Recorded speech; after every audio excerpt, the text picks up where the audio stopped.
ассалому алайкум бинандагони гиромӣ, ҳамдиёрони азиз. намоиши навбатии сарбози ватанро бо муҳимтарин рӯйдодҳои ҳаёти низомии кишвар манзури шумо мегардонем. аз оғози даъвати баҳории шаҳрвандон ба хизмати ҳатмии ҳарбӣ 10 рӯз сипарӣ гардида, иҷрои нақша то ин дам дар ҷумҳурӣ 35%-ро ташкил медиҳад ва ин маъракаи муҳими сиёсӣ айни ҳол дар тамоми шаҳру навоҳии мамлакат муташаккилона идома дорад. вобаста ба иҷрои нақшаи даъвати баҳории шаҳрвандон ба сафи қувваҳои мусаллаҳи ҷумҳурии тоҷикистон ҳафтаи равон дар шаҳри турсунзода бо иштироки мақомоти масъули даъват, собиқадорони қувваҳои мусаллаҳ ва волидони навдаъватшудагон дар саҳни комиссарияти ҳарбии чорабинии бошукӯҳ доир гардид. пас аз гузаштани муоинаи тиббӣ ва муайян кардани вазъи тандурустии ҷавонон ба саҳни комиссарияти ҳарбӣ ҳозир шуданд. чорабинии мазкур бо садо додани суруди миллӣ оғоз гардида, сипас ҳозирин ҷавонони раҳсипор ба хизмати модарватанро барои чунин азмашон табрик намуда, иброз доштанд ки хизмат дар сафи қувваҳои мусаллаҳ вазифаи муқаддаси ҷавонони бо нангу номуси кишвар аст. ҳамзамон волидони навдаъватшудагон низ баромад намуда, фарзандони худро бо рӯҳияи баланди ватандӯстӣ ба хизмати марзубуми аҷдодӣ гусел намуданд. дар қисмати хотимавии барнома дар фазои тантанавии даъвати баҳории наваскарон чорабинии фарҳанги фароғатӣ бо иштироки фаъолонаи ҳунармандон ва варзишгарони ноҳия баргузор гардида, боз ҳам шукӯҳу шаҳомати ин фазои идонаро рангинтар гардонид. бо мақсади дар сатҳи зарурӣ ташкилу ба роҳ мондани маросими даъвати баҳории шаҳрвандон дар сафи қувваҳои мусаллаҳ дар тамоми гӯшаву канори ҷумҳурӣ чорабиниҳои гуногун ташкилу ба роҳ монда мешаванд. чунин ҷамомати тантанавии ҳафтаи сипаригашта дар комиссарияти ҳарбии ноҳияи шаҳри нав бо иштироки ҷавонони синну соли даъватӣ, намояндагони мақомоти масъул даъват ва мактаббачагон ташкилу ба роҳ монда шуд. қобили қайд аст ки дар рӯзи нахустини даъвати баҳорӣ наздики 40 нафар ҷавонон ба комиссарияти ҳарбии ноҳияи мазкур ҳозир шуда, омодагии худро барои иҷро намудани вазифаҳои ҷавонмардӣ иброз намуданд. неъматулло азизов аз зумраи онҳо маҳсуб меёбад ки дар баробари дигар ҷавонон аз комиссияи тиббӣ гузашта мувофиқи хулосаи табибон солим ва мувофиқ ба хизмати аскарӣ мебошад. чун ман дар наворҳо бисёртар тамошо мекунам, барномаҳои телевизиония, онҷа аз ҳаёти афсарон барои мо нишон медиҳанд. маро водор кард ки ман با خواهش خودم با اینجا آمده حاضر شدم. من اطمینان کامل دارم که خدمت من با سر بلند در کجایی که نباشم ادا میشود، چون عسکرها از تمام گوشه و کنار مملکت سفربر میشن و اطمینان داریم در آنجا دوستای زیاد پیدا میکنیم که دوستان جانی هستند و طول حیات در خاطره های ما نقش میبندند و از همدیگر کمک همدیگر را به همدیگر دریغ نمیداریم. بعد از سخن و تمنیات حاضرین با اشتراک سرایندگان ناحیه مذکور برنامه کنسرتی پیشکش گردید که چهاربینی مذکور را رنگین‌تر گردانید. روز اولی دعوت در کمیساریات حربی شهری حصار با سلسله تبریکات و تمنیات حاضرین آغاز یافت. سرول مسئولین دعوتشندگان و همزمان پیوندان آنها را که اشتراکچی به واسطه این مراسم با شکوه بودند صمیمانه تبریک نموده امن و ثبات کامل و فضای صلح و یگانگی را در تاجیکستان عزیز از آمادگی جوانان و خدمت جوانمردانه آنها در صف قوه‌های مسلح ارزیابی نمودند. همزمان وابسته به سال جوانان اعلان گردیدن سال 2017 از جانب پرزیدنت مملکت محترم امام علی رحمان حاضرین قید کردند که این اقدام پیشوای ملت بار دیگر هر یکی ما را وادار می‌سازد که در تعلیم و تربیت جوانان و نورسان و تشکل افکار معنوی آنها در روحیه خودآگاهی و احترام و ارزش‌های ملی توجه بیشتر ظاهر نمایند. واقعا برای این گروه جوانان نیز محض در سال جاری دعوت شدن به صف ارتش کشور باعث افتخار می باشد که سهم خود را همچون جوانی کامل حقوق این سرزمین در پایداری ثبات آن خواهد گذاشت.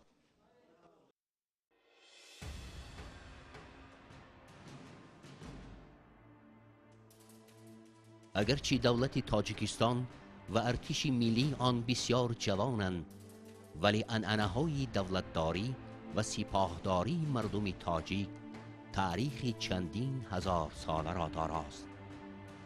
کارنمایی و قهرمانی های بی‌نظیر گذشتگان ما برای حمایه مرز و بوم این سرزمین مقدس نمونه عبرت نسل های امروزه و آینده وطن است، تا اینکه برای فرزندان و نسل های آینده ما نیز مکتبی بزرگی آموختنی و افتخار و سرفرازی از این دولت و ملتی صاحب تمدن گردد.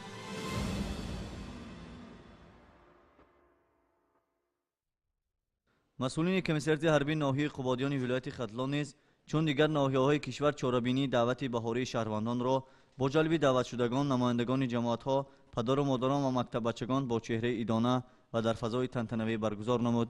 جوانان دعوت شده با روحیه بلندی وطندوستی و اعلان شدن سال جوانان از جانب پیشوای ملت نیروی تازه گرفته با عزم و اراده قوی آماده‌اند که درس مردانگی را در این مکتب از خود نمایند. باید گفت که چاره‌بینی مذکور با سخنان افتتاحی مسئولین مقامات حاکمیت محلی شروع گردیده، همزمان پدر و مادران نیز جوانان با ننگ و ناموس و محافظان آینده ساز این وطن که به صف قواهای مسلح داخل میشوند و رسالت شهروندی را به جا می‌آورند تبریک و تهنیه نمودند. بعداً برنامه ادانه مکتب بچگان ناحیه با خواندن شعر و سرود در رأس وطن مادر چاره‌بینی را حسن و تراوت تازه بخشید. اینچنین هنرمندان ناحیه با سرود و ترانه‌های خلقی طبع حاضرین را بالیده گرداندند. چونین یک چاره‌بینی به مناسبت روز دعوت شونده در کمیسریت حربی ناحیه شهرتوز ولایت ختلان نیز با اشتراک وسیع نو دعوت شوندگان، والدان، رهبریت ناحیه و طالب علمان دایر کرده شد. نخست جوانان جمع آمده و والدان ایشان را مسئولین مقامات اجرایی محلی و حاکمیت دولتی ناحیه خیر مقدم نموده تاکید داشتند که سال از سال توجه جوانان به خدمت حربی زیاد گردیده ایستاده است و حکومت مملکت نیز جهت بهتر گرداندن شرایط‌های خدمتی و معیشی سربازان تدبیرهای نو را عملی می‌کنند. اینچنین خدمت در صف قوای مسلح را برای جوانان مکتب مردانگی و تربیت حیات ارزیابی نمودند. همزمان گفته شد که آنها محض در دوره خدمت حربی ماهیت وطن و ملت خود را به خوبی درک نموده سبق دلیری و شجاعت و صداقت میگیرند. در این ردیف نفران دیگر نیز ابراز اندیشه نموده با اظهار خوشنودی به جوانان در اجرای وظیفه‌های مقدسشان نزد خلق و وطن پیروزی و سربلندی آرزو نمودند. در فرجام جامد مذکور سرود و آهنگ‌های دلنشین هنرمندان شعبه فرهنگ ناحیه پیرامون موضوع مادر وطن صدا داده باز هم طبع جوانان این گوشه دیار را بالیده گردانید. چونین یک چوره‌بینی دعوتی در ناحیه یوان ولایت ختلان با اشتراک مقامات‌های مسئول دعوت و سابقه‌داران قواهای مسلح برگزار گردید که در روز اول دعوت بیش از 50 نفر جوانپسران به سن و سال خدمت رسیده ناحیه مذکور به کمیسریت حربی حاضر شده آمادگی خویش را برای خدمت در جزء تم‌های ساختارهای نظامی مملکت بیان داشتند. باید ذکر نمود که در دوام چوره‌بینی مسئولان، والدان و خود دعوتشوندگان نیز برآمد نموده اظهار داشتند که تا لحظه آخرین خدمت مادر وطن را سربلندانه به جا می‌آورند. سپس در جریان چوره‌بینی فرهنگی دسترخوان ادانه تشکیل کرده شده با مقصد باز هم در سطح بلند برگزار گردیدن معرکه دعوتی از جانب مسئولین ناحیه برنامه رنگین کنسرتی به راه مانده شد.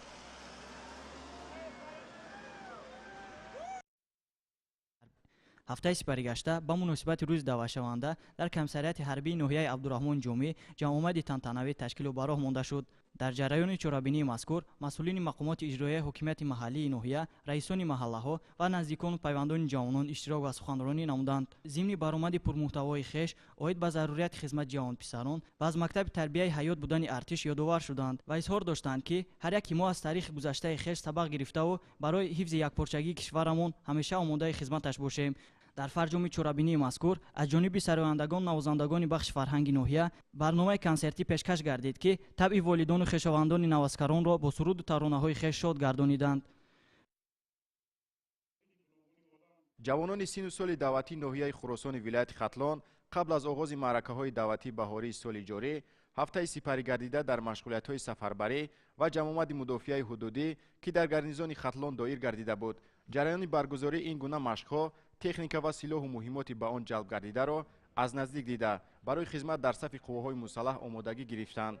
محض همه شرکت فعالانه و حس بلند افتخار از وطن و وطندوستی اکثر از جوانان سن به خدمت حربی رسیده را وادار نمود که در نخست روز دعوت به کمیسریت حربی ناحیه حاضر گردند، چون عنعنه رسمی بعد از گذشتن از معاینه طبی و معاین کردن سالمی جسمانی و روحی جوانپسران ناحیه خراسان که در نخست روز دعوت به کمیسریت حربی حاضر شده بودند مهر و محبت خویش را نسبت به خلق و وطن بیان نموده در روحیه صداقت به مقدسات ملی و دولتی آمادگی خویش را بهر حفظ و حمایت وطن ثابت نمودند. جوانان جمع آمده و والدان ایشان در یکجایی با مسئولین کمیسیای دعوت در صحن حولی کمیسریت حربی ناحیه صحبت‌های صمیمی انجام داده خدمت بهر وطن و حفظ یادگاری‌های تاریخی و فرهنگی را برای هر یک فرد سالم عقل مایه افتخار و سرفرازی ارزیابی نمودند. در فرجام برنامه کنسرتی تشکیل کرده شده از جانب هنرمندان بخش فرهنگ ناحیه شعر و آهنگ‌های وطن دوستانه سراییده شد که باز هم این چاره‌بینی مهم سیاسی جمعیتی را رنگین‌تر نمود. در آغاز چوره‌بینی ولایتی بخشیده به گسیل دعوت شوندگان به صف قواهای مسلح که در مرکز ولایت ختلان شهر قرغانتپه با اشتراک جوانپسران آماده به خدمت جوانمردی، والدان و پیوندان آنها، طالب علمان و دیگر شخصان رسمی برگزار گردید. سرول جوانان دعوت شده به خدمت حربی را مسئولین تبریک و تهنیت نموده با آنها در این جاده پر افتخار برای کامیابی‌های ارزنده تمنا کردند. معرکه نوبتی دعوت و گسیل گروه‌های محافظان جوان وطن با روحی بلند ایدانه تجلیل گردیده، ضمن آن مکتب بچگان شرکت داشته در چاره‌بینی نیز با قرائت شعر و سرود در وصف وطن مادر جماعت را حسن و تراوت تازه بخشیدند. باید ذکر کرد که آن روز در جماعت پدر و مادران همشریک شادی و خرسندی‌های فرزندان خود بودند که با نشاط دوستی آنها را به خدمت حربی گسیل نموده امید بر آن داشتند که پیوندان عائله همچون نامبردار پدر و مادر درس صداقت و دلیری و شجاعت را در این مکتب مردانگی از خود نمایند. همین طور پس از انجام قسمت رسمی در آخر هنرمندان بخش فرهنگ شهر قرغان‌تپه با سرود و ترانه‌های جذاب دلنشین طبع حاضرین را بالیده گرداندند. خوشبختی دولت و ملت و افتخار مردمان این کشور است که امروز صف ارتش ملی تاجیکستان محبوب را جوان اسکران این سرزمین مقدس تشکیل می دهند که خدمت مادر وطن و حمایه هر پارچه خاک این میهن برایشان عزیز است. حمایه این سرزمین مقدس برایم شرف است. من به سوگند خود جاویدانه صادق میمانم. برای حمایه هر ذره خاک وطن جان سارم. از خدمت به خلق و وطن و سروری دولت سرفرازم. مادر افتخار نما که فرزند تو در دفاع وطن است. جان ساری در راه وطن عهد جوان مردان است. همه سر به سر غم و کشتنده از آن به که کشور و دشمنده.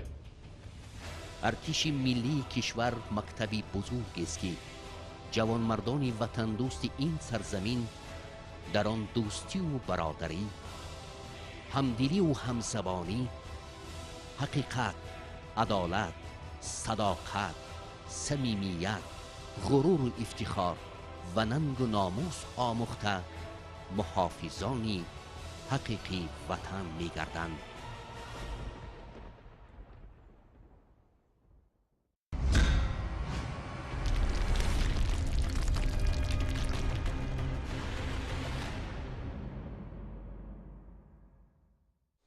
امروزها در برابر دعوت و گسیل شهروندان به خدمت حتمی حربی همزمان به احتیاط رخصت نمودن خدمتچیان حربی که مهلت معین شده را در صف جزو تامهای قواهای مسلح مملکت به اتمام رسانیدند در سطح ضروری جریان دارد. گزارش تهیه نموده همکارانمان ادامه بخش این موضوع است.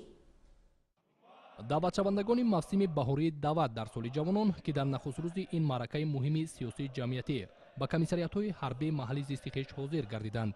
جایگاه گروه از برادران محافظ خود را در صف خدمتچیان حربی جزو تامهای نظامی و قسم واحدهای قواهای مسلح جمهوری تاجیکستان پورا نموده الکی طول چندین شبانه روز است که پهلو به پهلوی فرزندان محافظ وطن درس و سبق مردانگی می آموزند.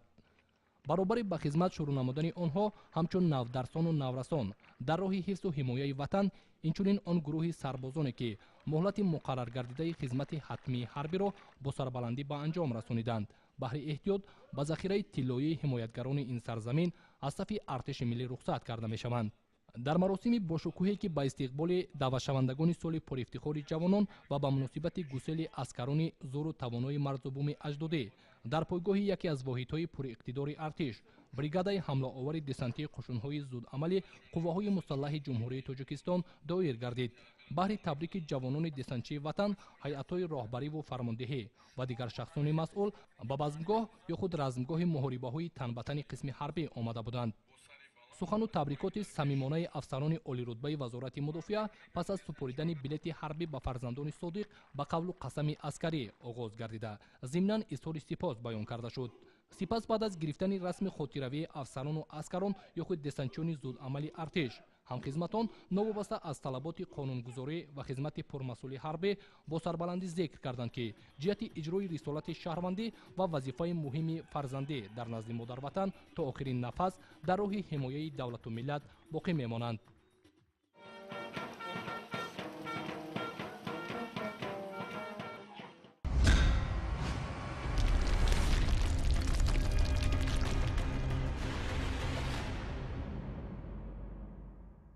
با مقصد رشد و نموی ورزش در بین خدمتچیان حربی قوه‌های مسلح طبق نقشه پیشبینی گردیده مسئولین کلوب مرکزی ورزشی ارتش وزارت مدافع بین سربازان قسم‌های نظامی پیوسته مسابقه‌های گوناگون دایر کرده می‌شوند. شرح موضوع نوبتی در گزارش تهیه نموده همکارانمان.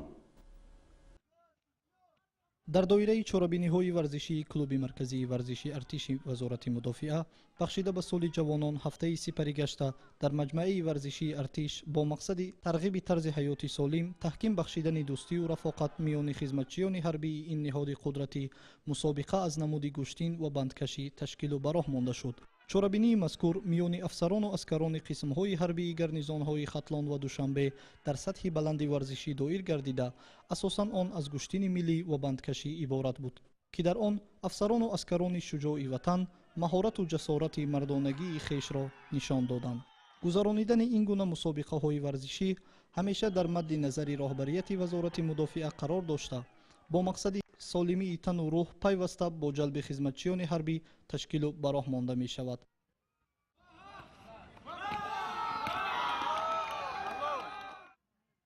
قابل قید است که در مسابقه مذکور جای یکم را دانشکده حربی وزارت مدافع جمهوری تاجیکستان اشغال کرد. جایهای دوم و سوم باشد نصیب قسم‌های حربی 01032 قوه‌های حربی هوایی و مدافعه ضد هوایی قوه‌های مسلح جمهوری تاجیکستان و پولک تأمیناتی و اداره‌کنی وزارت مدافع جمهوری تاجیکستان گردید. در فرجام مسابقه ورزشی به غالبان و اشتراکچیان فعال این چارابینی تحفه‌های خاطروی و افتخارنامه‌ها تقدیم کرده شد.